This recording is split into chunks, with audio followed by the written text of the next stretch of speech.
name is Mort Satin, and I'm the Salt Guru. It's the start of the new year, and from what we have seen in the press, 2010 promises to be a busy year for salt. On January the 11th, Mayor Bloomberg of New York announced new salt reduction targets for specific foods under the city's so-called National Salt Reduction Initiative. This announcement was timed to coincide with a series of articles published in a number of journals, including the New England Journal of Medicine and the American Journal of Clinical Nutrition. The way it all played out in the media would almost lead one to believe that the initiative was part of a well-orchestrated activist campaign. But if the health of consumers is at stake, surely the medical evidence itself would obviate the need for such an extraordinary effort. The problem is that in the cold, dispassionate view of objective science, the evidence does not support a population-wide reduction in salt. And it is because the evidence does not exist that an international group of anti-salt advocates have joined forces to push their agenda through despite this lack of evidence. Because the issue of salt and health is so controversial, I have decided to change the format of the Salt Guru a bit so that people watching the videos can get additional reference material if they're interested.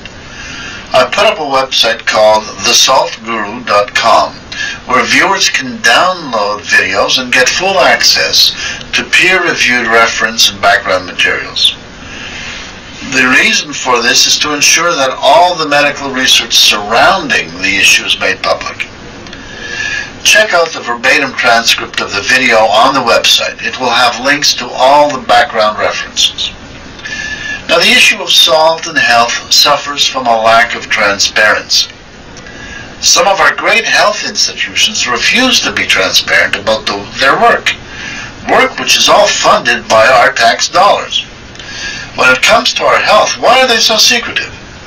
This lack of transparency leads to misinformation, and misinformation leads to bad decision-making.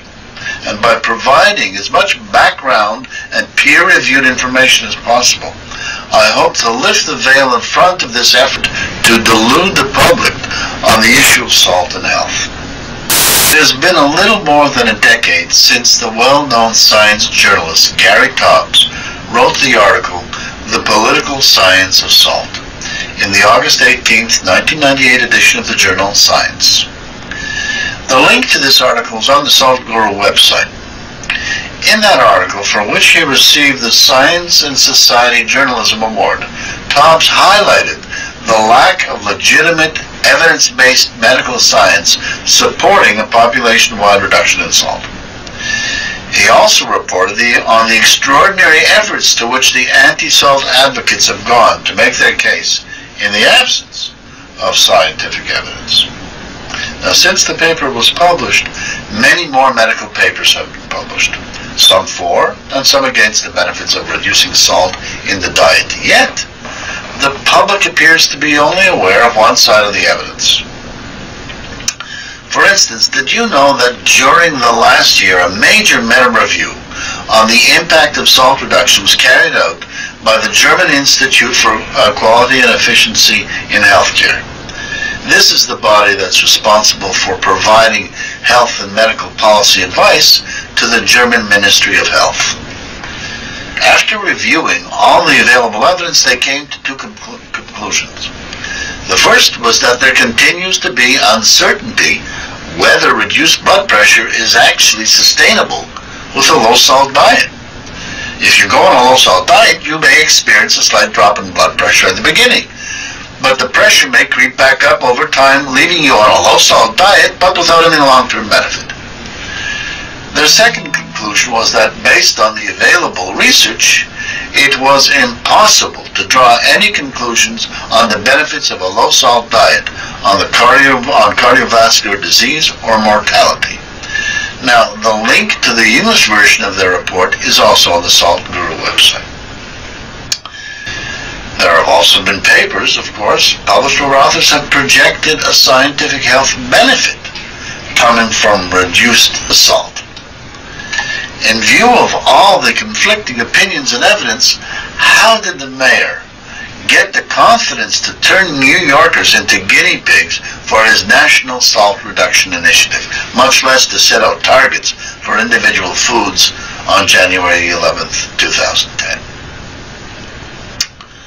One of the most active proponents behind this initiative was Dr. Sonia Angel of the New York City Cardiovascular Disease Prevention and Control Program. Now, she seems to validate Gary Taub's contention that there is more politics than science behind the anti-salt campaign.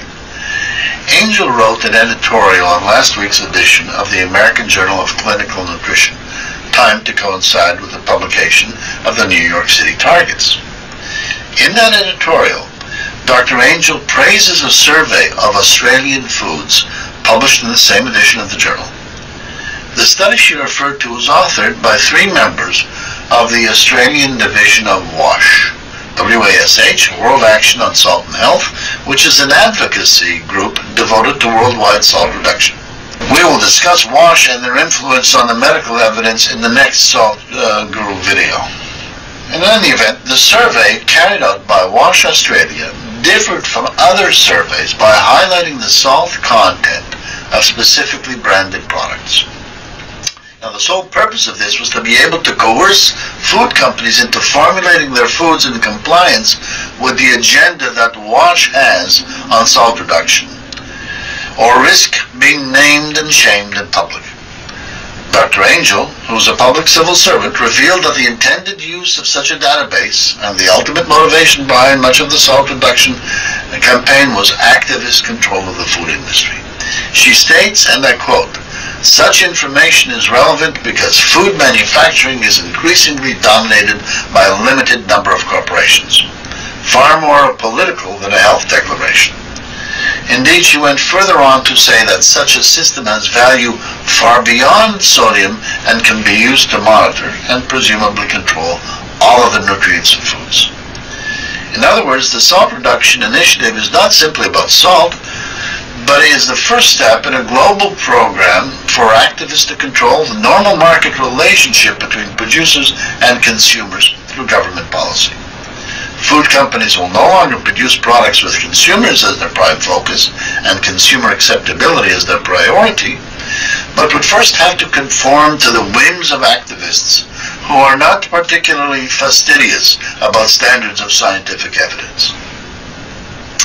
The sad part of all this is that the food industry has gone along, thinking that these activists might be satisfied with controlling only the salt content of food and nothing else. It's like letting the fox into the henhouse. Next on the agenda will be sugar, starch, protein, fat, then possibly food texture or even flavor, until all products all around the world will be the same, conforming to a biased vision of nutrition which is devoid of any clinical benefits to consumers. We will be eating feed, not food. Such a situation would be a disaster for the world's small business owners, who exist primarily on the basis of the uniqueness of their products. The science supporting salt reduction is weak, ignoring net population health outcomes and focusing only on salt-sensitive, hypertensive people who would not consume a balanced diet. All review analyses conducted by objective, evidence-based medical institutions that are not connected to WASH have come to the conclusion that population-wide salt reduction is totally unwarranted, and some even say it may harbor considerable risk. Yet, the coordinated efforts of an international group of anti-salt activists have hijacked and controlled this issue in order to achieve an anti-consumer choice agenda that no one will benefit from. Massage and manipulation. It's wonderful for Kobe beef or if you want to relax at the spa, but it's not so good for scientific information. If you want to learn how the evidence of salt and health has been massaged and manipulated to make the case for salt reduction, stay tuned. This is the Salt Guru saying goodbye for now.